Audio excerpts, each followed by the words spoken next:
The Kennedy Center no longer says Trump on it. Europe is sweltering in a record-breaking heat wave. And if you're excited for the return of the McDonald's fried apple pie, don't be. That's some of what we'll get to on the 7 from the Washington Post. I'm Hannah Jewell. It's Tuesday, June 23rd. Let's get you caught up with today's 7 stories. Number 1. Vice President J.D. Vance said there was some progress in talks with Iran. Last week, a fragile ceasefire took effect between the U.S. and Iran. Now, negotiations are continuing in Switzerland to hammer out a more comprehensive peace deal. Yesterday, Vance said there had been a breakthrough. He said Iran had agreed to allow international inspections of its nuclear program. That would restore a safeguard from President Obama's Iran deal that President Trump threw out in 2018. And this is probably what we're most excited about as Americans, the Iranians have agreed to invite IAEA inspectors back into their country. That is a major milestone for the American people and the first step in permanently denuclearizing or permanently ending a nuclear weapons program in Iran. Vance also said the Strait of Hormuz remains open, while Trump falsely claimed that traffic through the strait set a record on Sunday. Here's how he phrased it in the Oval Office yesterday. We're doing very well with respect to the Hormuz Strait. We took in more oil yesterday than has ever gone through the strait. You probably see that we have an oil gusher. The strait is totally open. According to a ship tracking firm, on Saturday, 20 vessels crossed the waterway compared with a pre-war daily average of 130, and reportedly even fewer crossed on Sunday.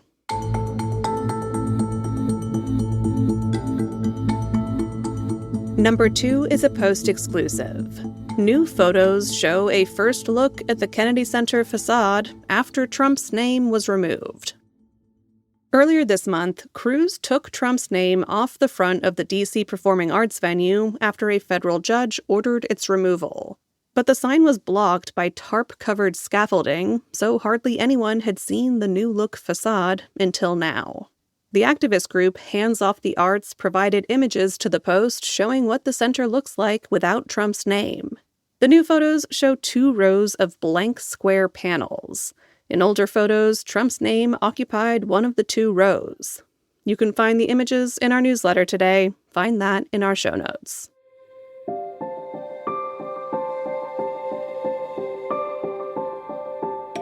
Number 3. The Supreme Court restored a man's conviction in the murder of 6-year-old Eitan Paetz. In May 1979, Paetz disappeared after leaving his family's apartment in Manhattan to go to school. On his way to the bus, Paetz stopped to buy a drink in a bodega where Pedro Hernandez, then 18, worked. Paetz never boarded the bus and was never seen alive again. His disappearance captivated the nation, but after an intense search, the case went cold until 2012.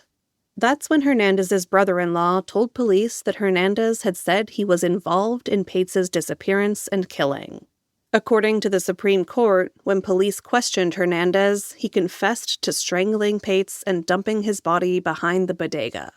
Hernandez, who the justices noted has a low IQ and a history of mental illness, later repeated that confession on video to prosecutors. That evidence was used to secure a conviction at trial. But it was overturned by an appeals court last year. Then, yesterday, in a 6-3 decision, the Supreme Court restored the conviction, saying the appeals court had exceeded its authority.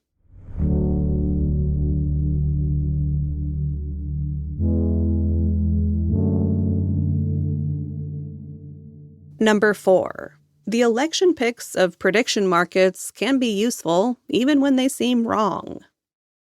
According to a Post analysis, candidates in this year's midterm primaries ended up winning about as often as prediction markets like Kalshi and Polymarket said. That may come as a surprise after some high-profile misses. For example, a few days before the first round of the mayoral primary in Los Angeles, Kalshi and Polymarket gave reality TV star Spencer Pratt a 75% chance of advancing to the general election. On Kalshi alone, the mayoral race market surpassed $40 million in bets before voting ended. And then Pratt ended up badly trailing a left-wing rival for the second slot in the general election. But experts told the Post these markets are still a good way to quantify conventional wisdom, even if they can't be used to replace traditional polling.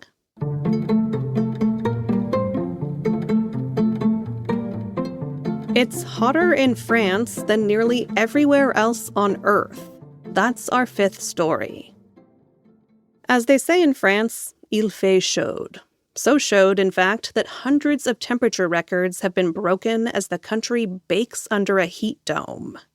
One region reached about 112 degrees Fahrenheit yesterday, and Paris reached around 100 degrees. Only about 1.2% of the planet, including the Sahara Desert, was expected to be hotter than France's hottest places yesterday. Air conditioning is less common in France, and some heat-related deaths have already been reported there. Next, it's Britain's turn. Southern parts of Great Britain, including London, can expect their most humid day on record today. That will be followed by even higher humidity tomorrow. Climate change means heat domes can produce more heat and humidity than they did in the past, and that's making them more dangerous.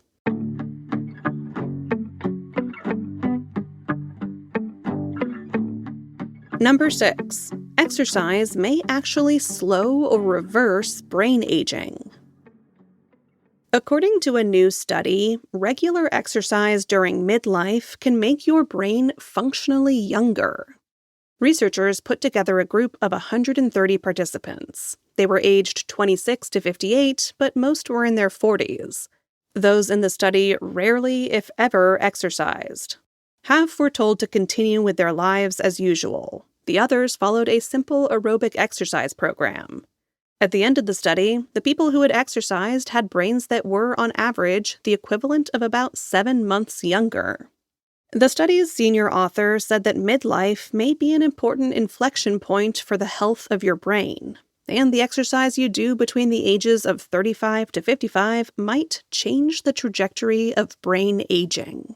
So, if you fall into that age bracket, consider a brisk walk today.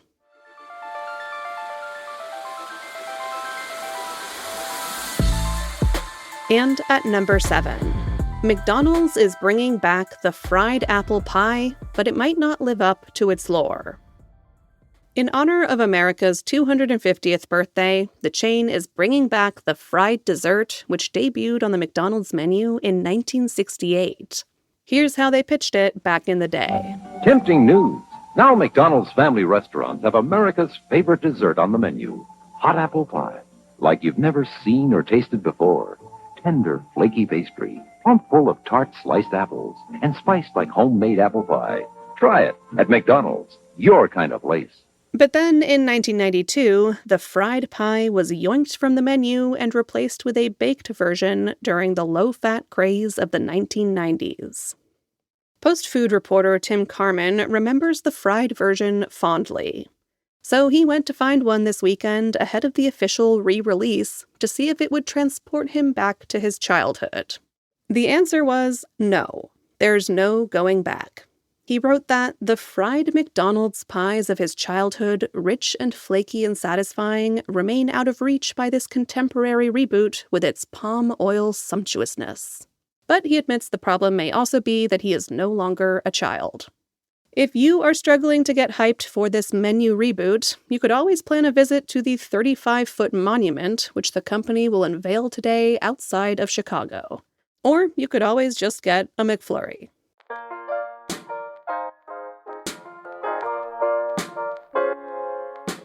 All right, you're all caught up. Thank you to listener Mike Ritter in Virginia, who heeded my call to send in a dad joke yesterday. Here it is. What do you get when you mix an elephant and a rhinoceros?